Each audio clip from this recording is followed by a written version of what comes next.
right, good morning, everyone. It is 6 minutes after the hour of 6 a.m., Tuesday, April 30th, 2019, 30 degrees outside. Welcome to the KMMS Morning Soapbox with Tom and Shane. Shane Matavin on the line with me in Vancouver, British Columbia. Tom Eaglehoff, your morning mayor, in the house. And, well, hey, it's Tuesday. We will not be here tomorrow. We've got some things to do, so we will be back on Thursday, so don't panic that you'll be treated to the best of something. Probably. So probably not the best of us, but the best of someone. So anyway, Shane, how you doing this morning? You're kind of quiet over there.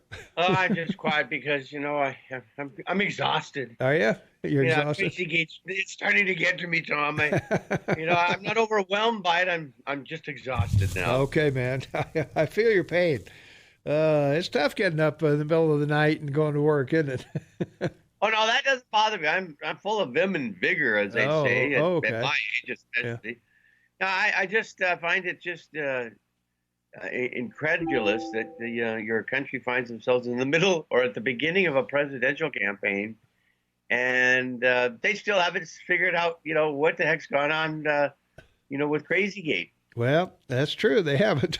It's all going to collide in June.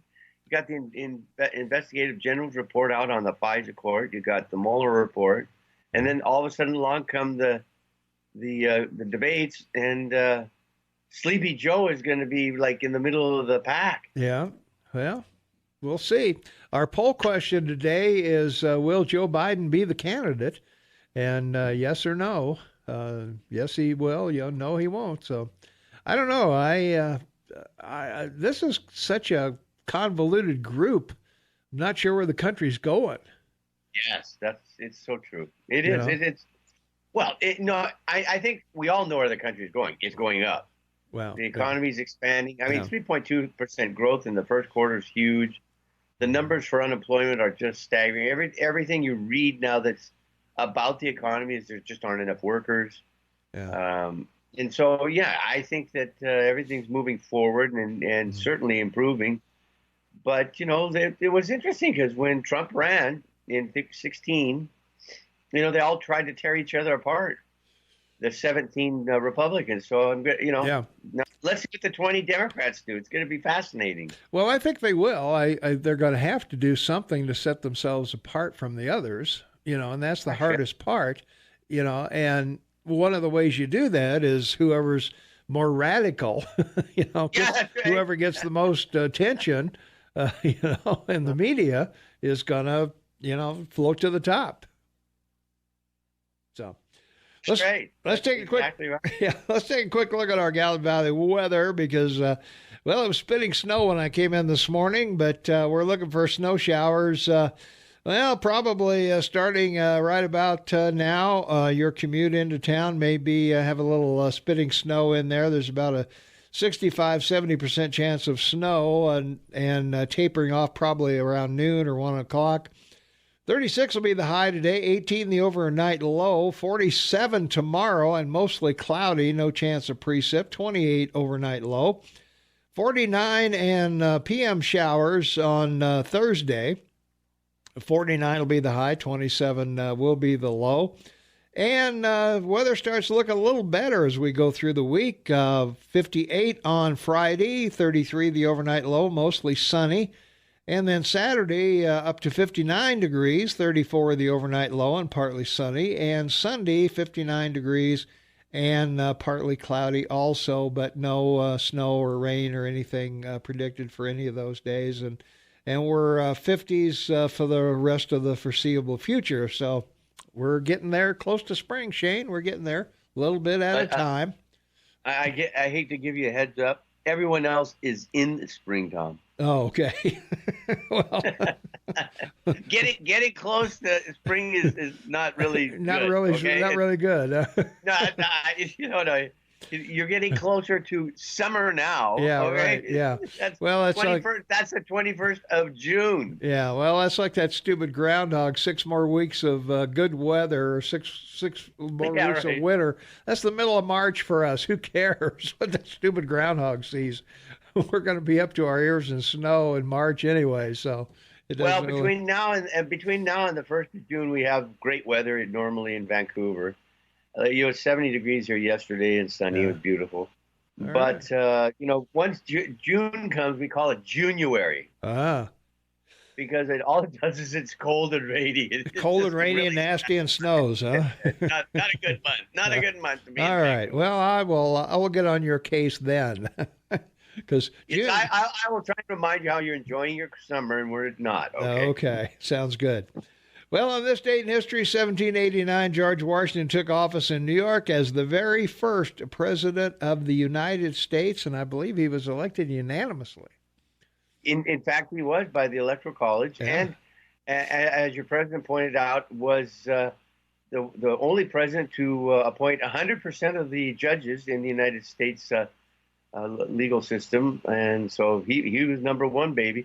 Yeah. He utilized slave labor, Yeah. and owning and trading African American slaves, but he had become troubled with the institution of slavery and freed them in his 1799 will, in which they were all given money and land, and he let them free.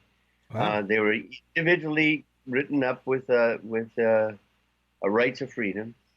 He endeavored to assimilate the Native Americans into Western culture, but when they responded hostility in the times of war, he dealt with it. He Yeah. was a member of the Anglican Church. Your first 6 presidents were all Anglican Church members, Yeah. soft Catholics. Mm-hmm.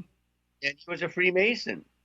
Yeah. And he urged tolerance for all religion in his role as general president. Upon his death, he was, this is good, utilized as first in war, first in peace, first in the hearts of his countrymen. There you go. What a guy. What a guy. Besides being And he had- incredibly and he had- rich. yeah, he was the wealthiest guy in the colonies. Yeah.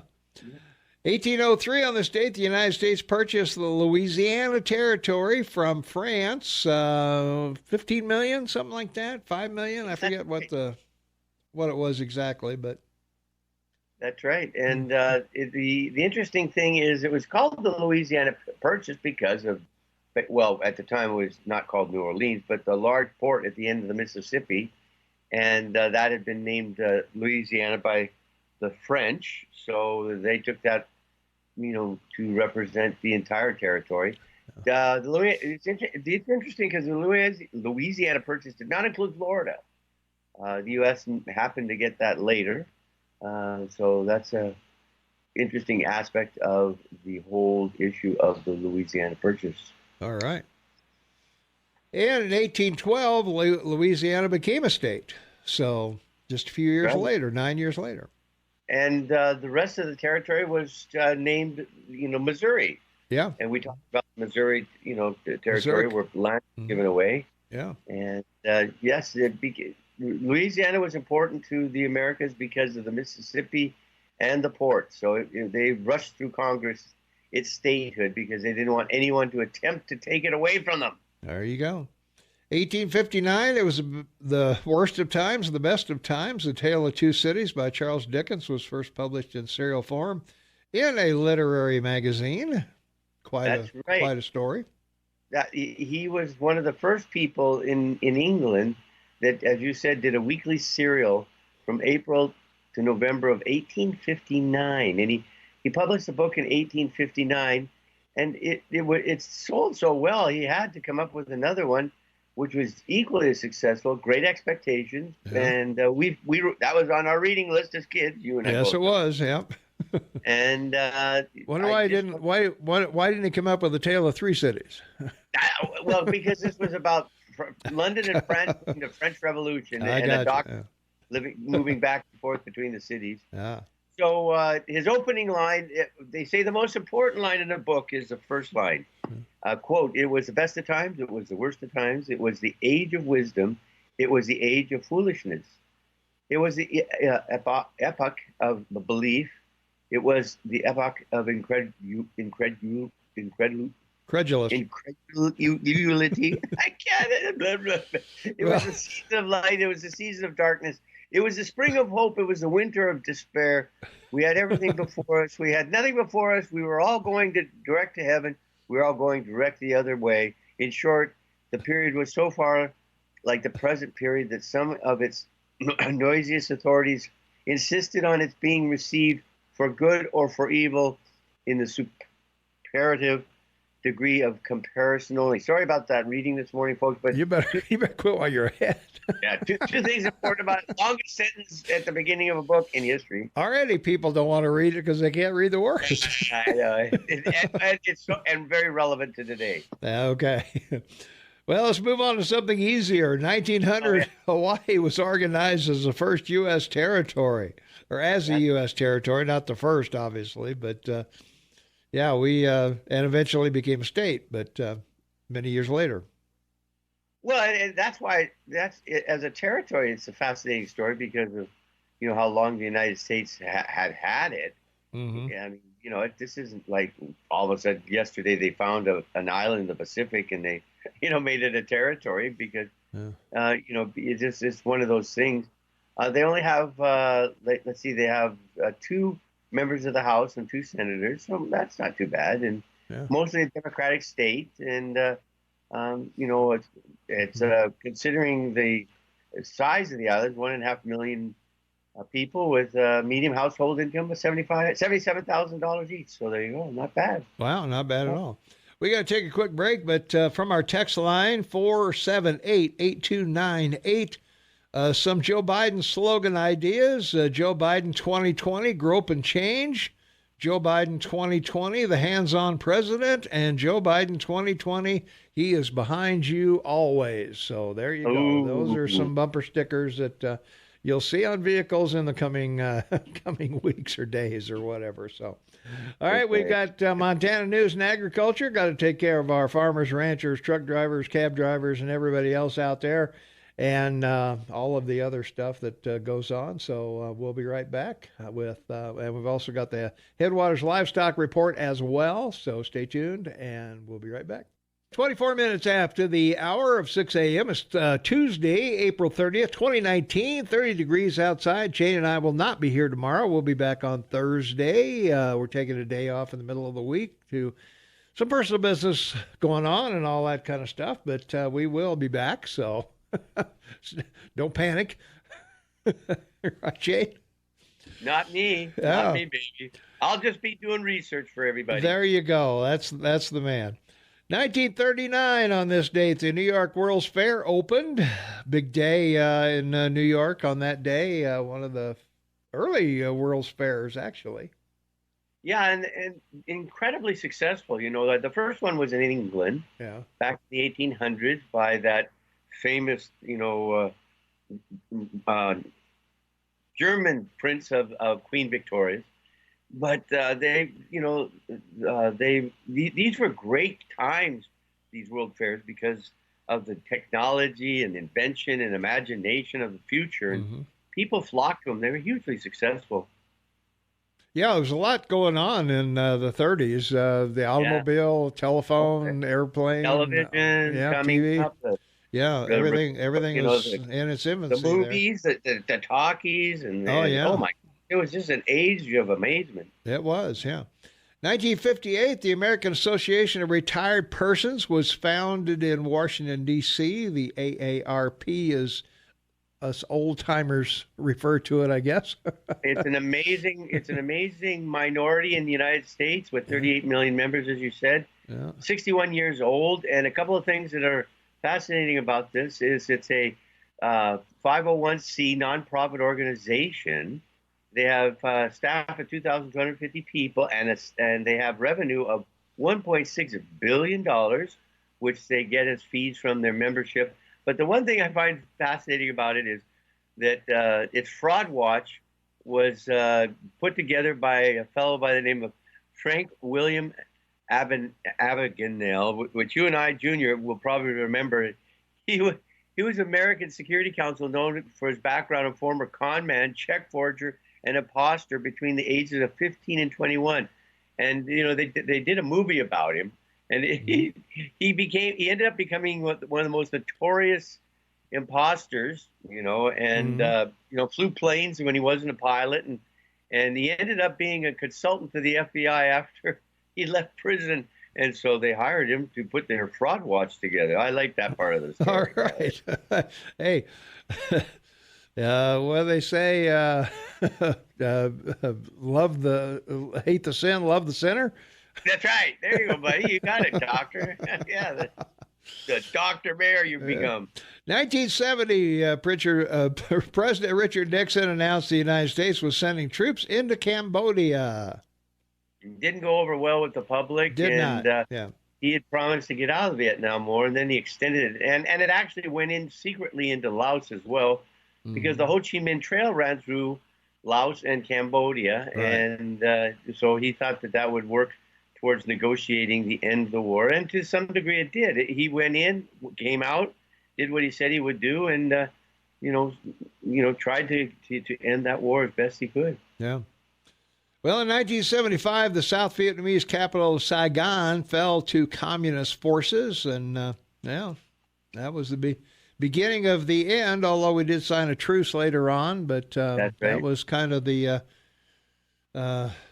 whatever, for... Well, and the two biggest things about that was when it happened during Ford's administration, and the two big Walter Cronkite scenes was the last helicopter off the embassy with the ambassador in it, right, to the carrier offshore, and then the scene of them having to push helicopters into the ocean because there weren't enough room on the aircraft carriers to take all the people. But a great group of people, the Vietnamese, that came to the United States, and they set up in California, principally LA, and they've been a very successful minority in your country. They really have worked very hard. Yeah, they have, yeah. Well, in 1993, on this date, top-ranked women's tennis player Monica Seles was stabbed in the back by a man who ran into the court during a match, or ran onto the court, I should say, during a match in Hamburg, Germany. Wow. Monica. Yeah, and continued playing. Yeah, she did. Yeah, they patched her up, and away she went. So wasn't a serious wound, I guess, apparently. So, or whatever. Very strong movement. Yeah, very strong that too. One or the other. All right, we got to pay some bills here at the bottom of the hour. Got Montana State News, got Brick Foster Weather, got the Barracuda Networks, Hayes Dental Group, and a bunch of other stuff. So, hey, we'll be right back with more right after this. 25 minutes before the top of the hour. It is Tuesday, April 30th, 2019, 30 degrees outside. Shane and I will not be here tomorrow. We're on personal business. Well, don't they always say you're on assignment when things like that happen? I think, we're on assignment tomorrow. Yes, I'm going to go out and do interviews with people to see what they think about Crazy Gate. Yeah, okay, good deal. So we won't be here. We won't be here tomorrow. We'll be back on Thursday. So stay tuned for that. On this date, 1997, ABC aired the coming out episode of the sitcom Ellen, in which the title character, played by Ellen DeGeneres, admitted she is a lesbian. So, yeah, that was a real shockwave to Hollywood. Not that they didn't know, but for everybody else did. Yeah, I think all her fans didn't. It probably made sense after learning that, with her haircut and dress and whatever. I mean, it was right. Not to say that everybody dresses the same way, but in her case. And she married her significant other, Mercedes, which everybody knows now. And she's been a very big advocate for the, I can't remember the LGBT community. Yeah, whatever. Yeah, an acronym or whatever. But, it's just part of Hollywood history. There you go. 2001, Chandra Levy, a government intern, went missing in Washington, D.C. Her remains were found more than a year later in a city park. And was that Gary Condon? Was that him, or was that the young kid? I don't remember. I think it's the young kid. God, what was his name? What do they call him? The college frat guy or whatever. I can't remember his name. Exactly. Yeah. It was one of those dead case files that kept rising because it was such a situation in Washington, D.C., where she was out jogging and taken. Yeah. Sad story for her. Yeah. 2003, Mohammed Abbas took office as the first Palestinian prime minister.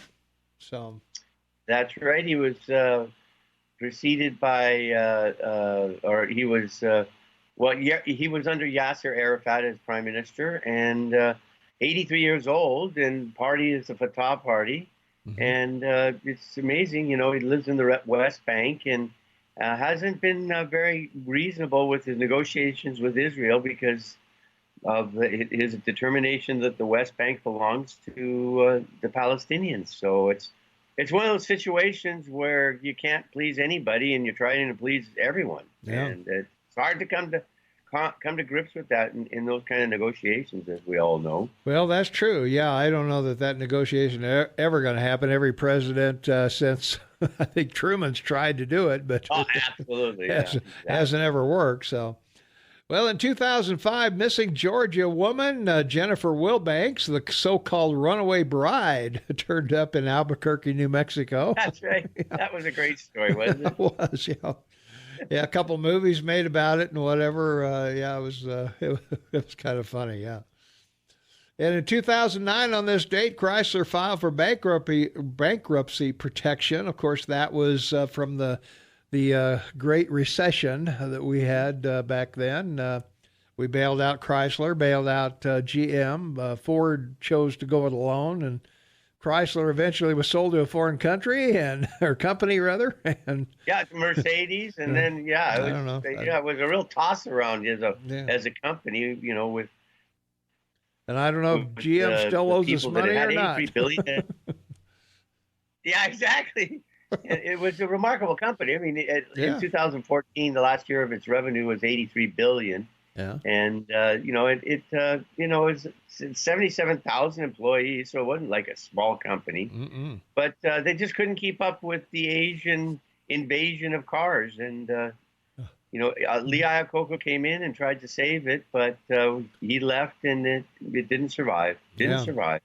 Well, I had a couple Chryslers. They're built exactly like me, built for comfort, not for speed. So they're pretty nice. So nice Chryslers, yeah. They're, you had to slide over in the middle of the seat, change the radio. It's that far away. Right. Yeah, that's right. And now they're part of as I said, of Daimler-Benz, Chrysler AG. Yeah, exactly. Well, in 2009, British forces exited Iraq and started the beginning of the withdrawal back in those days. And so. Well, and by 2009, the war had changed, and it was more of a focus on trying to help create a democracy. Right. Yeah. Good luck with that. In a tribal country of 10,000 years. That's going on. Right. So yeah. That'll work. Yeah. Yeah. Yep. I don't think so. Well, not too much in the dates of people born today, Shane. We got Eve Arden, our Miss Brooks from radio days and television as well. And Franz Lahar, the Hungarian composer, wrote The Merry Widow. Mm-hmm. But other than that, most of these people are, they're, I don't know, not known to me. Well, Theodore Schultz was an interesting fellow because he was a successful American economist and one of the first to win a Nobel Prize as an economist. Yeah. Okay. And, he came up with a lot of the consumption of capitalism aspects of economic growth and the variance of commerce in small towns, which you understand well. Yeah. And the importance and inclusion of small businesses and anticipated the transition from an industrial society to a service society. So he was a pretty good guy. He figured it out. He looks like the teacher on yes, he does. Fast Times at Ridgemont High. He does, absolutely. Yeah. All right. All right, we got to take another quick break. Back in 2 minutes. Oh, and the next two breaks, Knox a Trill. Both breaks. First spot in both breaks. So if you got kiddies around, grab the dial. 5, 4, 3, 2, 1.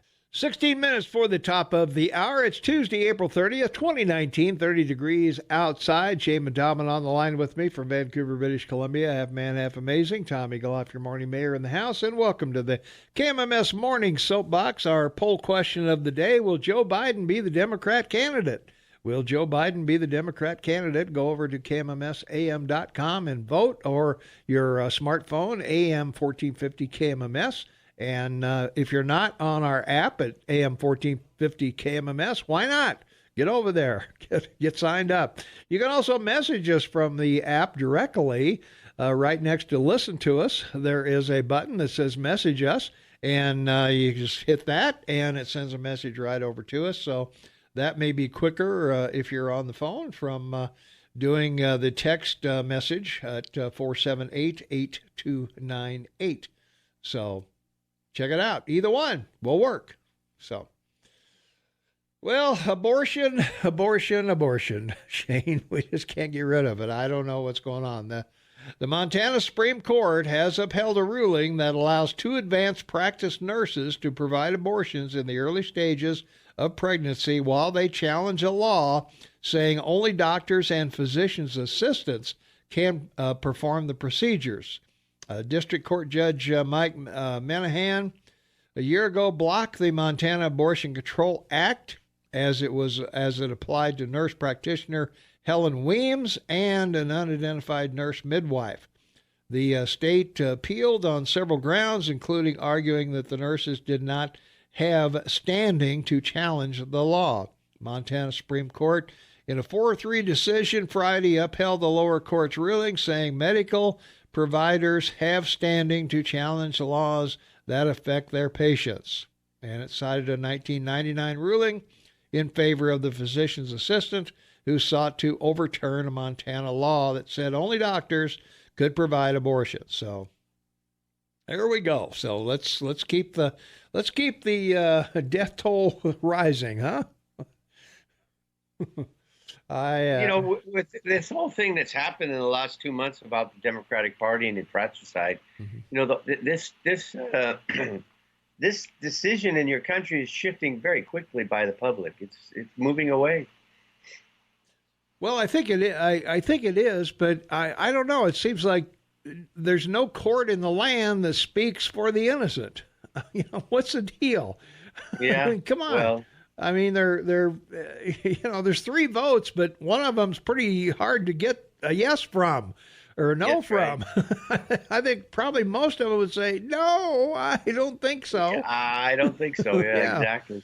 But well, there are too many cases of children that have survived this awful thing and had a story in later life of the fact they're glad that they weren't aborted, and it's sure, yeah.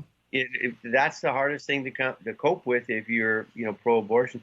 And the thing is, I don't think anybody wants to interfere with a woman's right to choose. I that whole argument, it's like the Democrats every 4 years coming up with racism. Is the final effort to cover themselves, with the electorate. And these are the two principal. These are really the two principal issues that the Democratic Party still has.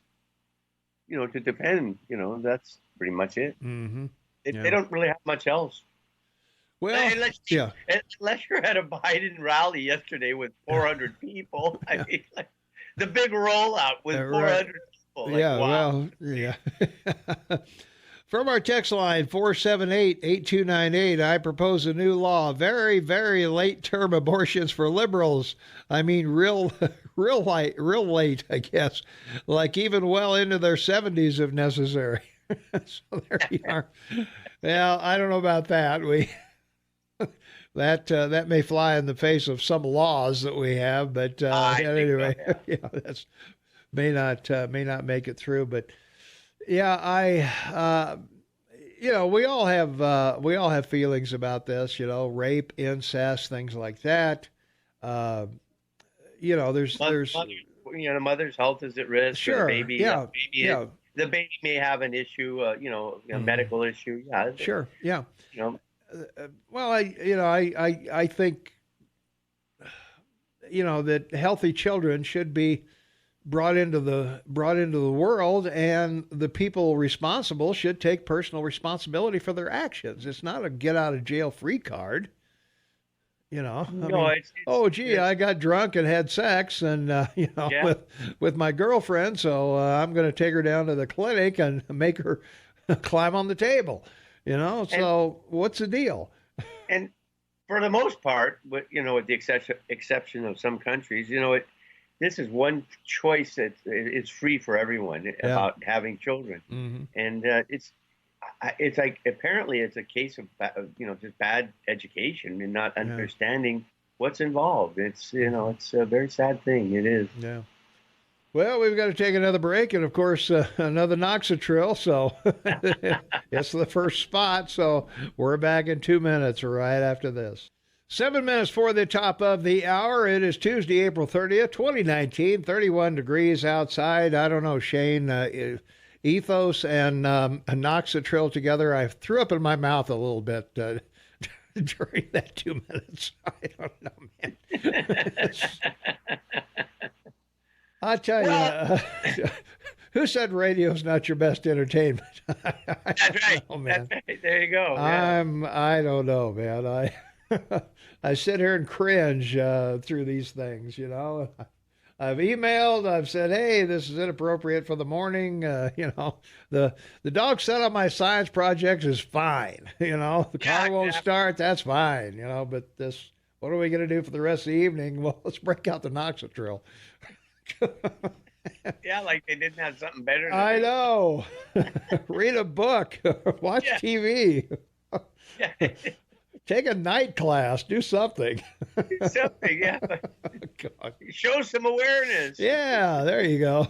Well, oh gosh. Well, there was a meeting over in Livingston. A mixed crowd spent Monday night in the high school gym here to weigh in on the controversial copper mine proposed along the tributary to a famous Montana stream. That, of course, be the Smith River, and one of the tributaries that flows into it. But the project is the Tintina, Montana, could mine safely and protect the environment at the same time. So half the speakers raised concern about acid mine drainage, water quality, and any potential harm to the Smith River.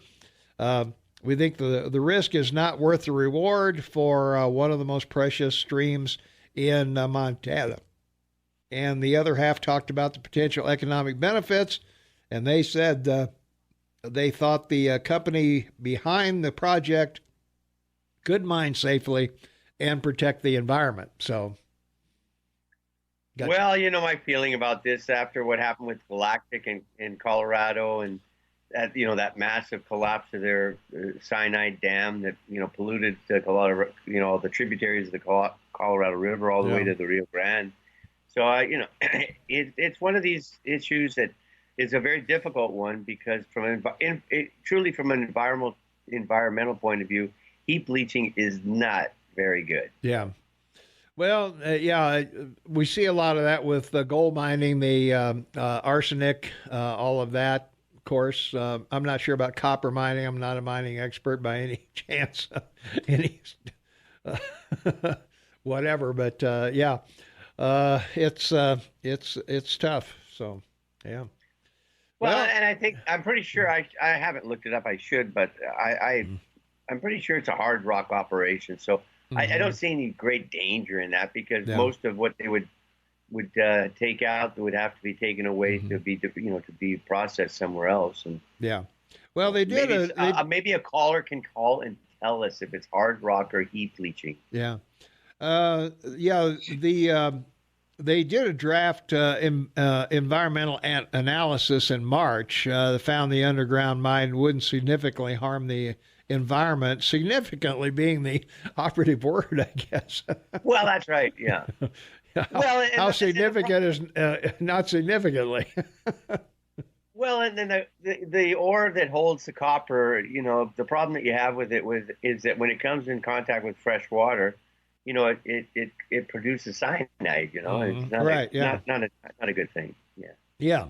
Well, that's the other. Those are the other things that we've got to keep track of. But mining's always been an issue here, Shane, and Yes, it has. damned if you do, damned if you don't. And we would, we'd kind of like to be able to mine once in a while, Yeah, exactly. somewhere, but it seems like wherever the good stuff is, there's a river next to it, or some kind of aquifer, or something, some stream, some fish, some bird, something, a turtle or a lizard or something that can't live without it.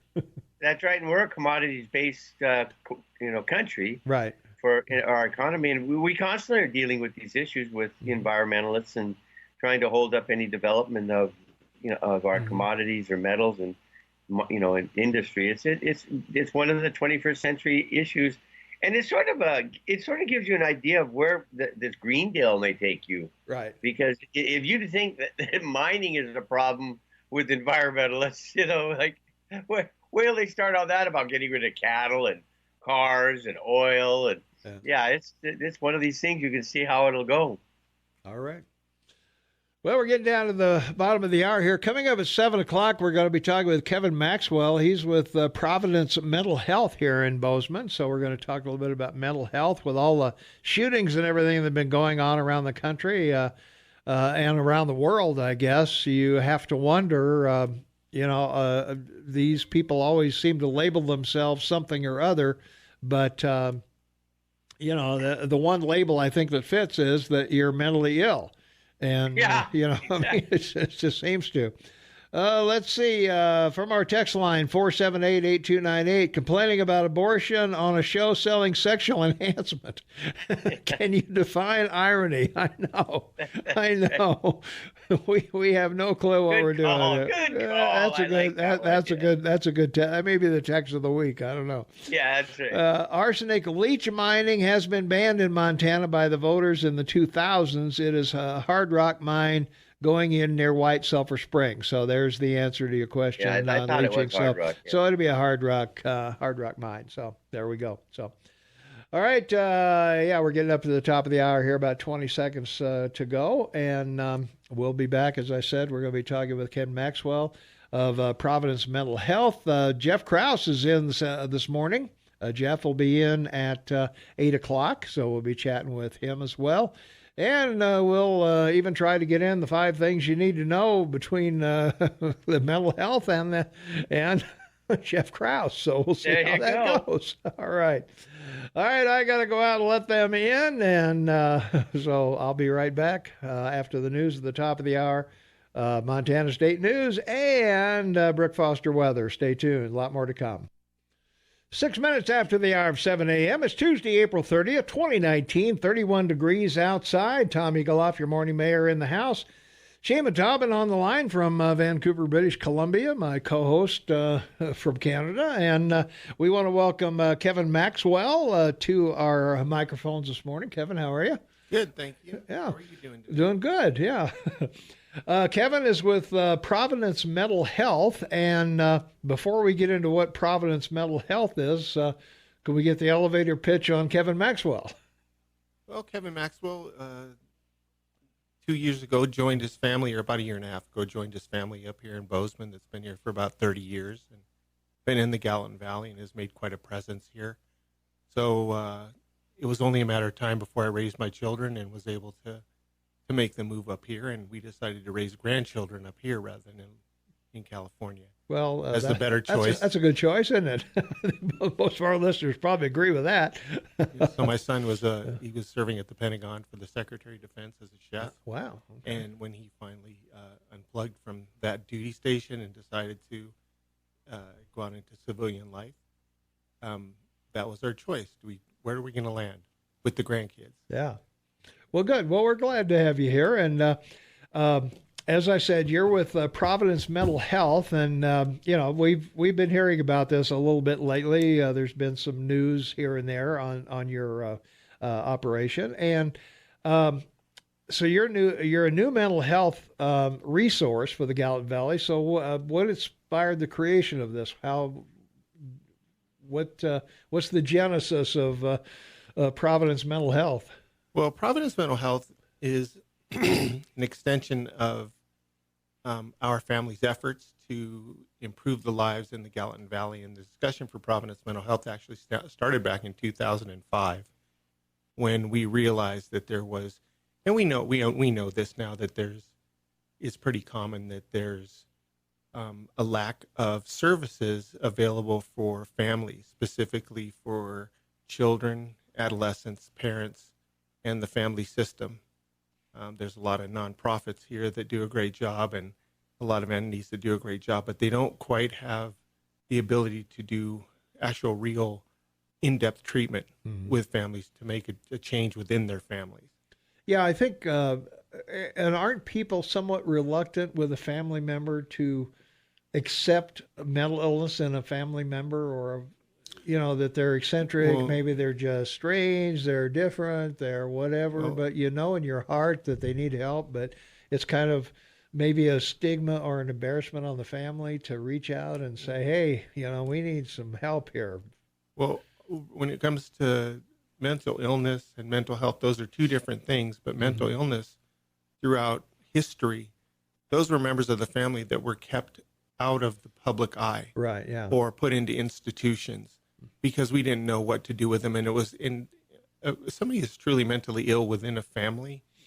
It's like having a drug addict in a family, or when it destroys the family because it just disrupts the daily functioning and the ability to have a calm environment that most people would like to have in their homes. Yeah, I can understand that. So, what do you bring to the Valley specifically that's been absent in the past? What new things are you adding? What we're adding is a different type of approach. As far as we have a treatment team practice, it's not a clinic or an agency by most standards. So we have 3 teams of a total of 12 clinicians, and we work with families, not just the child that's having a struggle or the husband or wife that's having a struggle, because in homes, if you think about it, and there's one person that's having a difficult time for whatever reason, it disrupts the entire family. It puts a lot of strain and stress on family members. If the marriage is going through difficulty, the kids feel the stress. If the kids are having behavioral problems in school or learning disabilities, it puts a lot of stress on the parents. So Providence Mental Health takes the whole family system and brings them all in. And, maybe there's only 2 that are affected, or maybe there's more. Like we have a family of 5 that we're starting to see now, where the husband and wife are having a lot of difficulty and have been having difficulty for about 10 years. And we just don't realize how much time has passed. But they're 3 children. One's an adult, but nonetheless, they've been affected by this. So we kind of look at ourselves as being, you've heard of first responders, right? Right. A first responder goes to the accident. He goes, he or she goes to the accident. They go to the immediate wound. Now, maybe the immediate wound is a rupture in the marriage, let's just say. But we look at ourselves as the last responders, because these critical events that happen in the lives of soldiers, within the lives of people that have a tragedy in their life, or that just have difficulty in their life, a rupture in a marriage, or some illness or something like that. But a last responder for Providence Mental Health, and the way we view it, is we enter the family after the initial wound has taken place, but then there's trauma. And you're a veteran, you understand trauma is that's something that lasts. It's internal. It's into the wiring of your mind, and it's into your body, and you feel it all over as you're reacting to different things. And a last responder helps you with your trauma and helps people communicate about the feelings and about the reactions that they don't understand where they're coming from, but they're affected by them. And those things block the relationship with the person, with themselves, in understanding themselves and the narrative they have in their minds, and also the relationships they have with others. It puts up barriers. So we work with entire families to go in and sort out the different emotions and different feelings that each one has that is blocking them from being able to have more intimate communications, more honest communications, teaching people how to communicate about their emotions, because it's not easy for anybody to talk about their feelings, right? I mean, it's just the toughest thing in the world. We walk around like we're all okay. Oh, yeah. But maybe we're not all okay all the time. Yeah.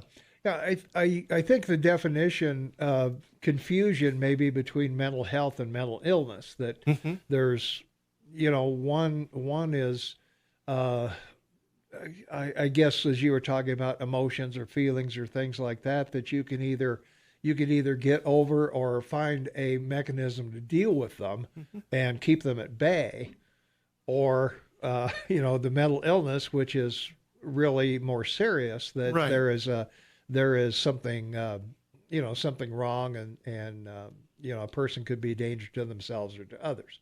That's very true. Mental illness, the stigma around mental illness and mental health, seeking mental health, is that mental illness is an actual biological problem. It has to do with your chemistry in your brain, Right. or maybe you've had a traumatic brain injury. There's something that's affected in your physiology. And those things are hereditary. In most cases, we find that when we talk to families, there's somebody else that's had this, and it's just part of what's passed down. And that has to be treated with medicine in a lot of times, and that's a difficult process to do. It's difficult to accept that I have this thing, my brain doesn't produce these brain chemicals, or I have, an actual diagnosis. It's more based in medicine. And those are the people that were ostracized. Those are the people that were shunted. Those are the people that get marginalized through school systems and through families. And because their functioning is so complex when it comes to just doing the daily life. They're impaired in doing daily life. And so when people talk about mental health, they think it's the same thing. But mental health is very similar to physical health. How are you feeling today? You are feeling how you're feeling, and mental health is how you're feeling today. You might have a physical feeling that's rated, based on your physical health, but then you also might have a mental health that's affected by relationships, finance, marital things, worry about your children. How many things do we worry about as we're raising our families, and we're trying to be a good spouse, and we're trying to be a good parent? These things are mental health. We have a stigma to seeking help or being able to talk about those things, because and I think Bozeman's really characteristic of this Montana is that we raise ourselves up by our bootstraps. We put on our good mask, put on our good face. We cowboy up. We go out and we do the life, and we proceed like nothing is really affecting us. And the problem with that is that if we do that for long enough, it becomes a pattern of living. And we have a lesser quality of life. We have a lesser quality of relationships. So Providence Mental Health leans into, and it's mental health. It's not mental illness, although we see people that have mental illness because we're trained to do that. We see soldiers and veterans, and we see seniors, and we see individuals. We see college students. We see people that are referred up from Warm Springs because we're trained to do so. But we also see families, people that are just having everyday mental health things. We're having somebody to talk to. And maybe we have a couple people in your family to talk to, and the healing happens so much quicker than if it's just one person coming in, by having people come in, because you know that each person, and you probably understand this better than most, but each person has their own specific way of interpreting a circumstance. What one child in a family, even though they're present for something, they feel entirely different about the way their parents went about it. People who witness accidents, they feel entirely different about what they've seen. You can't get witness testimony to line up. Right, yeah. Yeah. So we all saw different things, right? Right. So in a family, we're all feeling a different experience, and being able to verbalize that and vocalize that and have a safe person to talk to about that and to learn how to express that is an actual skill. And as these skills develop within a family system, it changes the system for the better, rather than something that happens and it tends to change the family and makes it out of balance. Working with Providence Mental Health, working with a provider that's skilled and trained in this, helps the family become more cohesive and function better due to learning the skill of being able to express yourself and understanding what your feelings are about, or what your your blockages to being able to communicate to another person. All right. If you're just joining us, we're talking with Kevin Maxwell, Providence Mental Health here in town, and we're going to take a short break, and we'll be right back. So stay tuned. And if you have any questions regarding mental health or mental illness or anything mental, I guess, 522-TALK is the number, or you can text us at 478-8298. But we'll be right back with more right after this. Welcome back, everyone. 20 minutes after the hour. It's Tuesday, April 30th, 2019, 31 degrees outside. Shane Matavin on the line with me, being very quiet, just taking it all in, huh, Shane? Well, yeah, the remarkable thing about mental health, particularly in North America, is the history of it. You know, mental health has made this huge transition from hospitalizing people to using pharmaceuticals for them. Mm-hmm. And everyone has issues in their life, and some people manage to get through these issues. But like your guest has mentioned, a lot of them require medication to help, and it's important. It's a conversation that has to be had. Yep. If you're just joining us, Kevin Maxwell is with us from Providence Mental Health, and we're just kind of finding out a little more about it. And you were talking about treating family, the members, treating the whole family, even though one person or maybe two people, like the parents, may have an issue, but the kids are kind of they're spectators more than they're they're more involved. And so what goes into bringing a whole family in and sitting them down and making but encouraging communication to occur? What's interesting about that, and you talk about the kids being kind of the observers of that, they internalize the strife, whether it's financial stuff or infidelity stuff, or where a couple just doesn't know how to communicate, those types of things, but it internalizes within them. It becomes kind of trauma because it's very scary for a child to have their parents not getting along and to be fighting and to be dropping them off at school stressed. And so what we end up having a lot of times is the child is the one that presents in the public that something's not okay within the family. Mm-hmm. And so they end up having trouble within the classroom. They end up acting out. And then, so a lot of times we end up with the family because somebody's referred the child to receive the extra help because they're having difficulty understanding why a child is missing days at school because of their level of anxiety, and they're having sick stomachs, and their attendance rate is dropping, or they're going to school and they're acting out and causing disruption with other students and the teachers and within the classroom. And so we get referred the child, and a lot of times it's not the child. It's something within the family. And so being able to have the families come in and talk to them first, or a parent come in and talk to them first.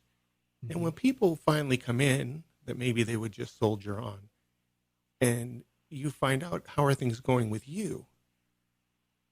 And when a child sees their parent willing to do some of this work, it really inspires the child to actually take part in the process, and then we get them to collaborate between each other and get to communicate between each other, and we break down the barriers that are blocking and help regulate the emotions. So there's less yelling, there's less fighting, there's more, because it's not easy. It's not easy to be a parent. Yeah. You know, and they say that there's, you've often heard it said that there's no manual for parenting, right? That's the old trope. But there actually is. And the manual is an unspoken manual. It's a story manual. It's an observed manual from how our parents parented and how our grandparents parented them. Yeah. And we bring all those habits forward and with our best intentions. And that's the manual that we're trying to work with. Everybody's going to improve on the previous. We're going to try to do that, but we don't have any idea how to do that. But we bring down these qualities, these and you know what? Communication patterns can be seen through generations. Same like patterns for addiction, same like patterns for estrangement, same like patterns for when one person is completely cut off from the others, or they have strained relationships. Those patterns of communications are observed, absorbed, and carried down. And so you're actually reenacting a pattern of and so what the mission statement for Providence Mental Health has to do with generational change. We believe that by affecting the current family system, we can change future generations, and that's ultimately the largest goal, because we believe by changing the trajectory of a family and going in and involving at whatever stage and traveling along with them for a period of time, we can make generational change, and we can actually, it's a prevention. Because in Montana, we have a high suicide rate. Our domestic violence rates are going up crazy amounts. And our substance abuse is going higher and higher. Our absentee rates for students in schools is going higher and higher. And these are all products of what's going on in the home.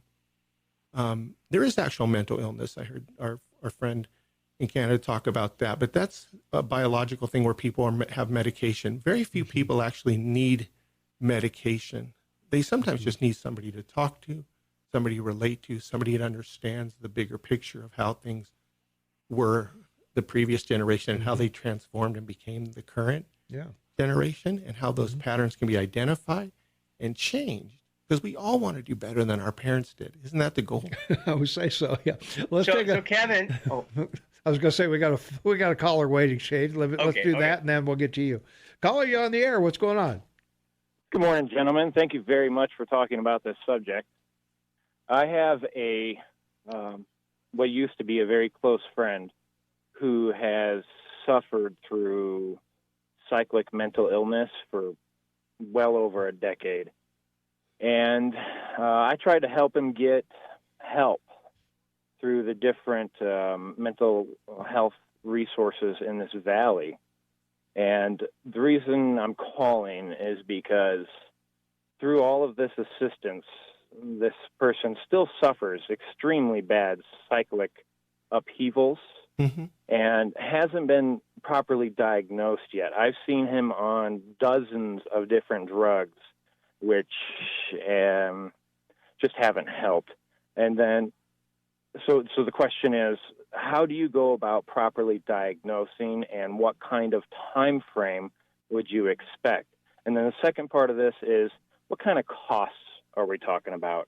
I know personally one of the most prohibitive things about seeking proper mental health is the exorbitant cost. A psychiatrist can be $500 a session. The drugs can be priced out of reach. And this friend has an excellent job making $60,000 plus a year, but he still struggles to even afford the health. So while I appreciate it's available, how can we make it more available? All right. Thanks for the call. Tough questions.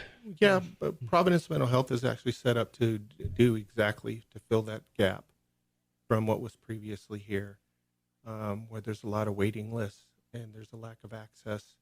Well, we either have GMHC, we have Hope House, and then we end up having Warm Springs. And it sounds like your friend has some more acute things that we would look at as far as being neurodevelopmental, things having to do with their biology. That's something, and a lot of times what we see, and I've worked in psychiatric hospitals and so forth, and what we see is people arrive with so many different diagnoses and so many different types of providers trying to prescribe different medications. And they're not, I'm not a psychiatrist, but it's not always accurate from what I meet with the person. And mental health is something that requires the person's buy-in. But sometimes that means that they have a trusted person that they can listen to and actually partner with. And there's I have a follow-up furthermore about the cost and so forth. Okay. We're out of time, unfortunately. But how do they reach you? Where are your offices and all of that? Where our office is located at 19th and Baxter and Bozeman, and we take all kinds of insurances, have sliding scales. So we will do our best to help them with their cost. And 579-4984. That's correct. Right? I need my glasses. All right. Well, thank you, Kevin. We appreciate it very much. Kevin Maxwell with Providence Mental Health. Hopefully we can get some folks to chat with you, and let's make Montana healthier. Thank you, Tom. Thanks for coming in. I appreciate it. Nice meeting you. My pleasure. All right. We'll be back with more right after this. Don't you hate it when you play music and you don't have it plotted up? What can I tell I you? like to, I like to floss in the morning with you. Yeah, right. I know. I'm sitting there going, how come I don't hear anything? And then all of a sudden I'm going, you turned it down for the last time, stupid. no, no wonder they won't give me this job. Oh, stop it. You're beating yourself up. Let's go. Let's take a phone call. 522-TALK is the number, 522-8255. Caller, you are on the morning soapbox with Tom and Shane. What's up? Man, I'm glad to be here, Thomas. Are you? I am. Did that mental health help you out, man? I think Kevin should be sent to Washington, D.C. You're right, yeah. It's where the real mental illness problems are. I would think we got problems there that are well documented. Well, I guess I got good news and just news. Okay. But Wednesday, the Supreme Court voted 9-0 to put an end to some of this asset forfeiture stuff. And they cited the Eighth Amendment. That would be cruel and unusual punishment or something like that. Yeah. Anyway, that's pretty good news. I think that whole deal was a farce, and it's been a farce since it started. And it went right where I predicted it would go a long time ago, where it was just abused. And the other thing is CO2 in our atmosphere. And I didn't know this. I just learned this the other day. And it's this. If CO2 goes from 400 ppm, and these numbers are just numbers to make the math easy, but if CO2 goes from 400 ppm to 800 ppm, this raises the temperature 1 degree, okay? To raise the temperature another degree, CO2 has to go from 800 to 1600. So it's kind of like earthquakes. You know what I mean? That you don't. A 7 on the Richter scale is 10 times more powerful than a 6 was, and it's kind of like that. And I do agree that we have a CO2 problem, and the problem is we don't have enough of it. And NASA has come out and said now that CO2 levels are responsible for the greening of the planet to the degree of 70%, according to NASA. Yeah, don't plants and stuff take that in and then Yep. turn it into oxygen? Yeah, they love it. The big greenhouse Yes, it's called operators. photosynthesis. Right. The big green, which I learned about in the 7th or 8th grade, but they pump it into their greenhouses. These people that are, that run hothouse operations, they're pumping CO2 in there to help the plants. So it'd be nice if we could just get the truth every now and then from whatever source. Well, I mean, that's not going to work. What's wrong with you? Yeah. What's your problem? How can they raise my taxes telling me the truth? I was going to say, yeah, where's your I don't know. You may need a med. You may need a med if you think that. The old thing of what was he thinking? Yeah, right. But anyway, that's all I got this morning. I thought that 9-0 in the court, 9-0. That was. I probably didn't waste a lot of time on coming up with that one. Well, how are the cops going to keep in business without the forfeitures? Thank God that they already got their bear cats and all that stuff, so they'll be all right. Yeah. Well, don't knock the Bearcat because we haven't had a single riot in Bozeman since we've had it. So wow, damn thing works, huh? It does work. So don't forget it. Maybe they should buy another one. Okay. Why not, huh? See, if we had two, we would probably have no crime at all. Yeah, but then it spread to Livingston. Yeah. There you go. We pick Bozeman, Livingston. We'll do Belgrade next. Yeah, it'll be. Yeah, everybody, sooner or later, all the crime will be in Missoula, and let them handle it. Well, I think that's where all the crime is. Well, certainly a lot of it on our website at KMMSAM.com in Missoula. We're finding dead bodies on the street up there and whatever. So, yeah. Yeah, I guess. The mad world we're living in. Amen to that. Well, you gentlemen have a good day. All right, man. Thanks Tell for Shane the to call. stop scratching that stuff. Yeah, I know. I will. It's hurting my ears. All right. Take it easy. All right. We'll be right back right after this. All right. 17 minutes for the top of the hour. Jeff Krauss will join us at 8 o'clock today. Shane and I will not be here tomorrow. We are on assignment. We'll be back on Thursday. So we will see you back here then. I'm sure you'll be treated to the best of Noxatril, ethos, and other exciting things that we all want to hear about. So stay tuned for that. It may be a whole hour, maybe the Noxatril hour. Who knows? Well, we'll see how it plays out. Let's go to the phones. 522 Talk is the number, 522-8255. Caller, you are on the air. What's going on? Hey, morning, Eaglemeister. Hey. What's going on? Well, hey, we're living our dream here. You know that. Absolutely. Hey, good morning, anti-socialist Shane. Hang in there. Hey, would you Canadians stop dumping all your garbage over there in the Philippines? Yeah. You know, you got to start a war over stuff like that. Yeah, I know. It's a pretty amazing situation, isn't it? I mean, seriously. The insanity. I wish some of these world leaders would have to take at least a mental stability test, a Rorschach test, or Yeah, exactly. an IQ test, something. Well, but the press makes such a bad story out of it because what it is it's containers that were shipped there in agreement with the Philippine government, and the containers are sitting on the dock because the government won't now take them and have them dumped where they've agreed to dump them. So it's not like there's garbage exposed or running up on the shores of the Philippines. They're just containers full of garbage they don't want to empty. Sure, it's probably something where, they accepted it, they knew the terms. Now all of a sudden they don't have the capacity nor desire to deal with it, so now it's a problem. Yeah, so it's just a matter of Canada having them shipped back or ship them to China. Yeah, there you go. Yeah. I wanted to just dovetail what your previous caller said, because I've been studying climate change at length, but since I know that's going to be one of the primary platforms that Dems are running on, I'm going to spring all my information closer to election time. Because the biggest hoax perpetrated on the American people wasn't the Mueller investigation, it's climate change. Yeah.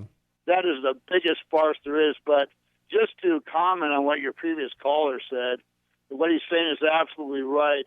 If you have a 400 part per million increase, at that first level, you get a 1 degree increase in, ambient air temperature. But then from then on, it's exponential. You need to, to get that next extra degree, you have to have an exponential increase in the part per million concentration of CO2. And that's one of the fallacies about global warming, because you have to have such an increase in the part per million concentration. It's astronomical, and it's almost unfeasible for the predictions they're making for the extreme climate change that we're supposed to experience, in 20 years. It's just absurd. Yeah. And the terrible thing as an environmentalist that upsets me is 80% of the 7.5 billion people on this planet get their food source from the ocean. And there's more harm being done to the oceans with overfishing that no one wants to talk about, and we should talk about it because it's a terrible danger. Mm-hmm. The species that are being wiped out. I mean, in another 20, 30 years, you're going to have like 6 billion people that won't be able to have food because the oceans will be clean. Yeah. Well, that's another part of their argument too, Shane. I mean, scientists purport that these coral reefs are being damaged and disappearing, and they are. But they're blaming that solely on climate change. And the temperature in the ocean has changed just a mere, few degrees, not enough to bring about the catastrophic thing we're witnessing with the coral reefs. There's a totally different answer to that. It has a lot to do with the pollution and other things that, well, like I say, I want to really bring a lot of this out, when it gets close to election time, because I know climate change is going to be one of their number one things, has to be. Oh, yeah. They don't have any other platform to run on except bashing Trump all the time. Yeah. There you are.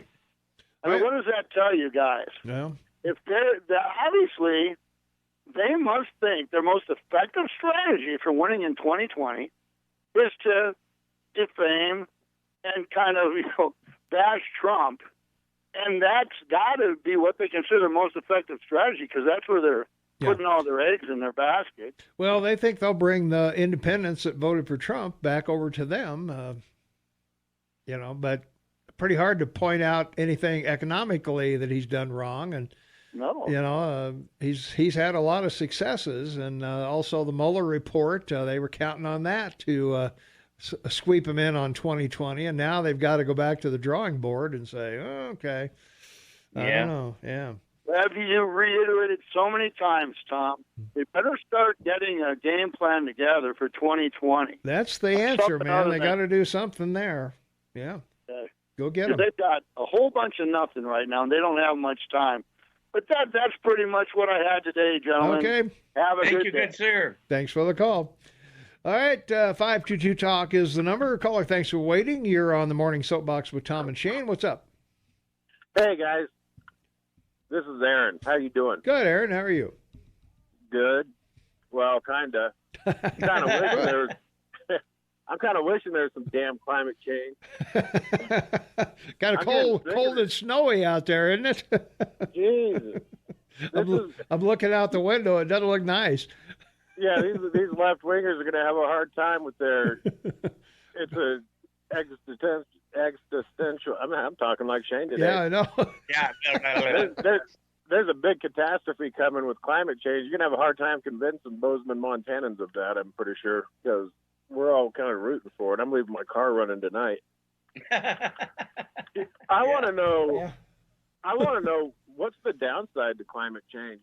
I mean, what's the downside to global warming, greenhouse gases? I mean, everybody travels to Hawaii.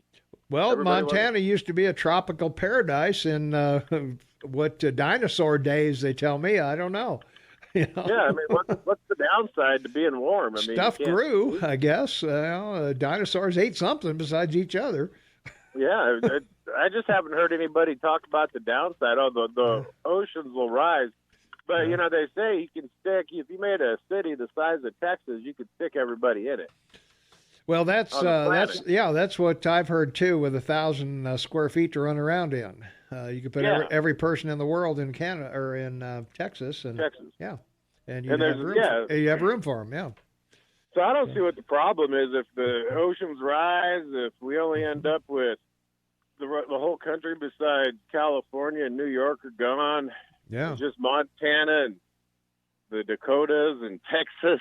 I mean, I don't see any problem with that. You preach to the choir, man. Yeah, all right, you guys be good. All right, take it easy, Aaron. All right. Well, yeah, that's good idea. Yeah, let's get rid of New York and California. That would be a step in the right direction. So. Well, you know me, I like to harp about things, and I think we have more of a problem with a lack of sunspots coming from the sun. Our planet's actually cooling, and we're going to head for a Maunder minimum, an ice age, not a full on ice age, but I think the planet's going to cool. Yeah, I don't think these people are all going to be wacky in 20 years, going, "Oh my God, the planet's getting cold." Yeah, we'll see. All right, well, they just got to come up with something for 2020, that's all. Yeah, that's right, yeah. All right, we got to take a quick break. We'll be back in 90 seconds. 6 minutes before the top of the hour, Jeff Krauss will join us at 8 o'clock. It's Tuesday, April 30th, 2019, 31 degrees outside. Shane and I will not be here tomorrow. We are on assignment, as they say, so we will be back on Thursday, so you'll have to... make do with the, the Noxitril hour and the ethos hour, I guess, and whatever. And we were going to have Mike McCormick try to come in on Thursday, but he is occupied on Thursday, so we'll have open lines on Thursday, as we normally do. And operate from there on. And from our text line, Shane, 478-8298. Rich coasties lose their beach estates, I guess, if if the water starts rising. And I don't understand that. I took physics in high school. I wasn't very good at it, but, the physics teacher broke his leg, and I got to take him to the whirlpool every day. So he gave me a D plus in physics, I think. just so I wouldn't have to take senior year over again. Oh my God! You should have drowned him. You should have drowned him. I should have drowned him. Yeah.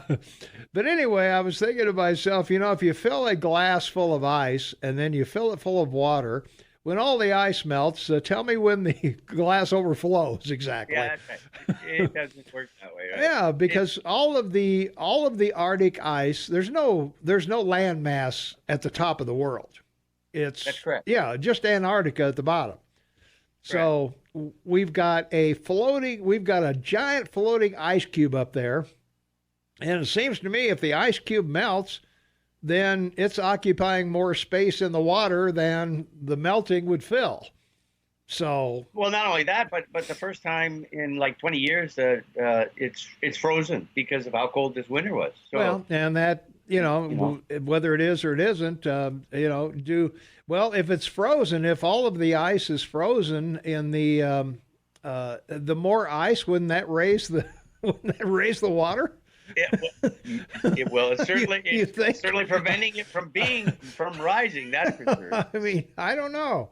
It just seems like ice displaces more than an iceberg. What is it? 1/10 above the surface, and that's correct. Yeah, 9/10 below, and so that's a pretty big hole, and it's full of air. Obviously, the ice is full of air. That's right. So and fresh water. And fresh water. So what's the deal?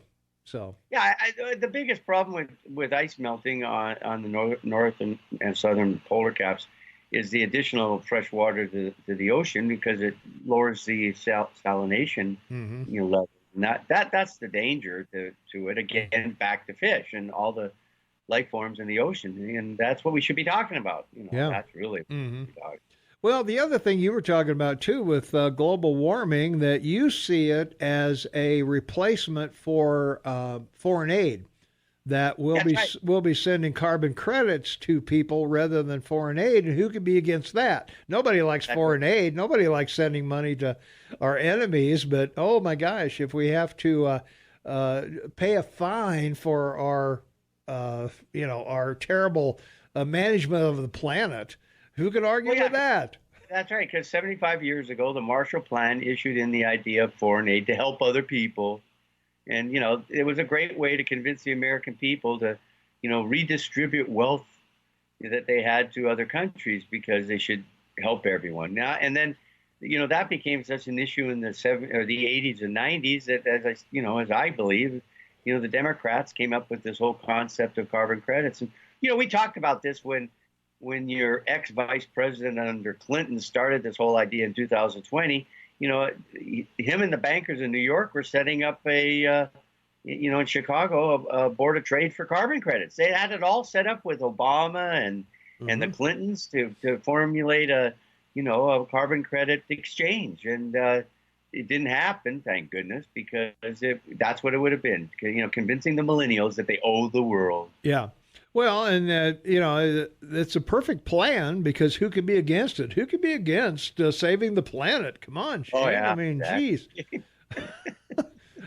Really? I mean, only the worst despot could. Yeah, exactly.